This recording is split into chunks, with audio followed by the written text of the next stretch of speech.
Welcome back, my students, to another episode of Comic Class. And in today's video, guys, we're going to be looking at Kevin Eastman and Peter Laird's Teenage Mutant Ninja Turtles' first story arc, the Mauser story arc. And yeah, this spans from issues number 2 and number 3. And yeah, without further ado, I think it's good to just jump right in because this is a very good story and I can't wait to get this to you guys. As always, before we start, guys, I will not be showing the entire story because I do always recommend you go check out the official comic because I love seeing people read. And yeah, so if you want the full-on story with everything, go read the comic, link in the description down below to go check it out legally. And yeah, without further ado, guys, with that being said, let's jump right into the story. Let's go.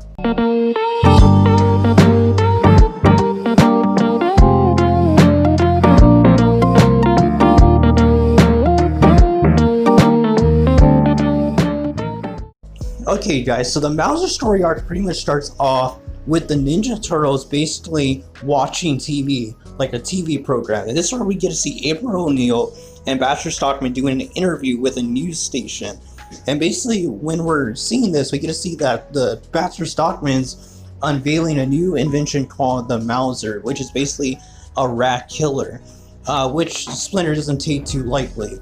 Now, we get to see it pretty much in action, and we get to see that the Ninja Turtles are kind of wary about what exactly this means for them, and could the Mausers actually be used in a deadly way, which we'll definitely see in a little bit.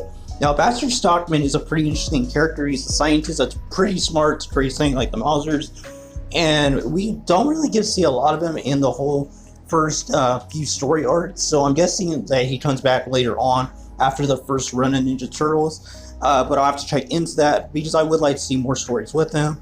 But yeah, so Baxter Stockman and April O'Neil basically are talking. April's basically telling Baxter Stockman that she believes that there's possible for the Mausers to be used in an evil way. So Baxter Stockman basically takes her to an underground facility where he reveals that he has an entire army of Mauser traps.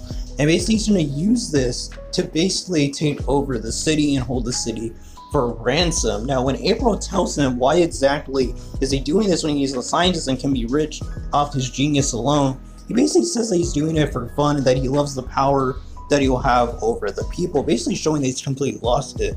Now, April tries to escape and basically tells the police about what's happening, but Baxter Stockman basically sends out his Mausers to attack April O'Neil, and she basically is almost about to the point where they're gonna kill her, and this is where the Ninja Turtles show up and basically make their appearance in front of April and destroy the Mausers that were chasing her.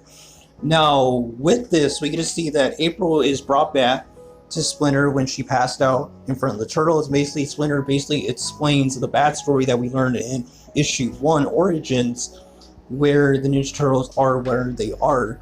And April basically takes this pretty well and basically becomes friends with the Turtles and Splinter.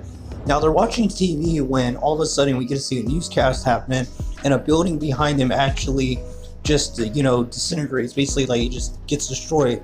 This is where they realize that the Mausers are actually destroying these buildings because Baxter Stockman came out on the news and stated that this building would actually be destroyed. They're going to continue doing it for ransom and for power. So Splinter basically tells April to take them basically to where Baxter Stockman is, and the Ninja Turtles gear up to go face Dr. Stockman. Now, they arrive with Dr. Stockman basically, just enjoying his win on the city, and basically is where Leonardo basically puts a sword to Dr. Stockman's face and basically tells him that it's over. But Baxter Stockman basically pushes some type of button to activate the self-destruct sequence in his facility. That way they can't find his work, and also to take out the Turtles in April as well, similar to what Shredder tried to do in issue 1. This is where the Ninja Turtles knock out Baxter Stockman and they head out to try to buy Donatello and April some time, showing once again that Donatello is such an important member to their group because he's the only one with the brains to be able to deactivate this bomb, the self-destruct sequence. So while Donatello's doing, the brainy work, basically the other 3 Ninja Turtles, they take on the Mauser army. And what we get is a really cool set of action panels with some cutbacks to April and Donatello. And we get this really cool splash page, a 2-page spread of the Ninja Turtles, 3 of them, Leonardo, Raphael, and Michelangelo, taking on a whole army of Mausers. Eventually, they were able to close up the tunnel by using some bombs that they had found in Baxter Stockman's office. And yeah, at the very end, they basically are getting overwhelmed. They head to the office where Donatello and April are at, and basically see that all the Mousers are breaking their way into the office. And Leonardo basically says that turtles die with honor, and they're ready to die and go out fighting.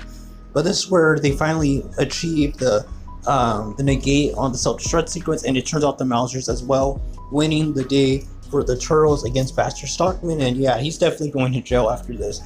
So this leads us to the second portion of this arc, where the Ninja Turtles, after April and them escape, and I guess send Baxter Stockman to jail, basically head back to their lair, where they see that Master Splinter is missing.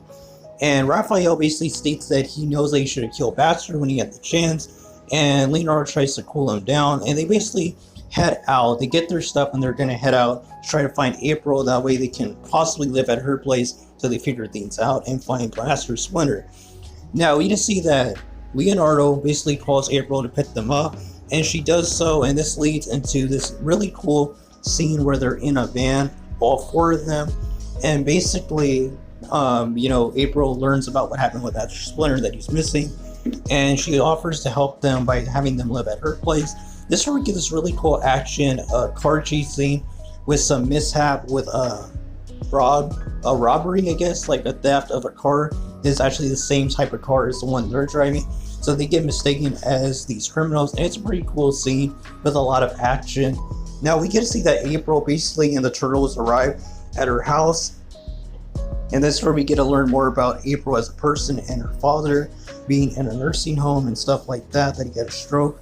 And again, it's little things like this that I love in comics, where they make the characters feel more like actual people by giving them lives outside of the action that we're seeing on panel. So basically the ninjas basically all pass out because they had a huge fight with the Mousers, and they definitely deserve to have a nap. And this is basically where we get to see that April, just takes care of them and basically hopes that Splinter will be okay and that they'll be okay as well.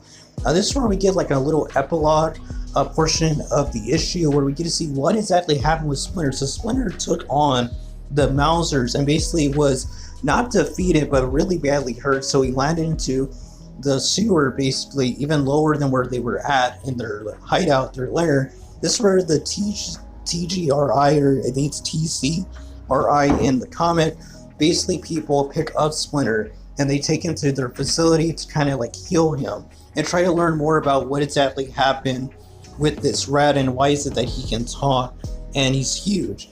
So Splinter basically wakes up from his like little coma or whatever he was in.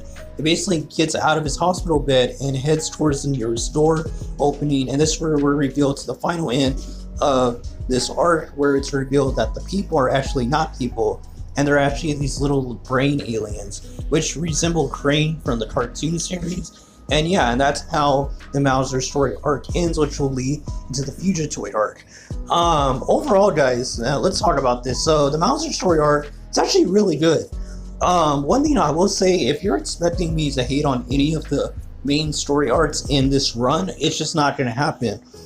Kevin Eastman and Peter Laird were really on fire when they created this series. All their main story arcs that I mentioned in the first video that I'm going to be covering, it's about 5 of them, they're all good. Now, depending on what you're into, such as action or storyline, you might say one is better than the other, but they're really not bad, any of them. It's one of the few series I've ever read where every story arc just really hit the nail on the head and gets everything right. It's just, I can't wait to review all the other story arcs as well. But, the Mauser story arc, I like it because Baxter Stockman is an interesting villain. I actually personally think this arc could have went on for at least another issue, or maybe, 5 issues, and made Baxter Stockman such a huge threat. But I get that at this point in the story, it's mostly this point. Once we get to the Fugitoid, it becomes longer, the arcs. But I think at this point, they were still trying to think like, like a villain of the week or something like that. They didn't want to put too much time, I think, into these villains because they didn't expect it to go on as long as it did and become the phenomenon that it was in the 80s. When after this all came out, it made sense. But, overall, I do think that this arc is fantastic, even if it is short. And I can't wait to jump into the other stuff. So as always, guys, link will be in the description down below. So check out this legally for the 2 issues that this covers. And yeah, until next time, guys, God bless you. And until the next lesson, keep on reading. I am who I'm meant to be. I am who I'm meant to be. Over and out again. My future needed clarity.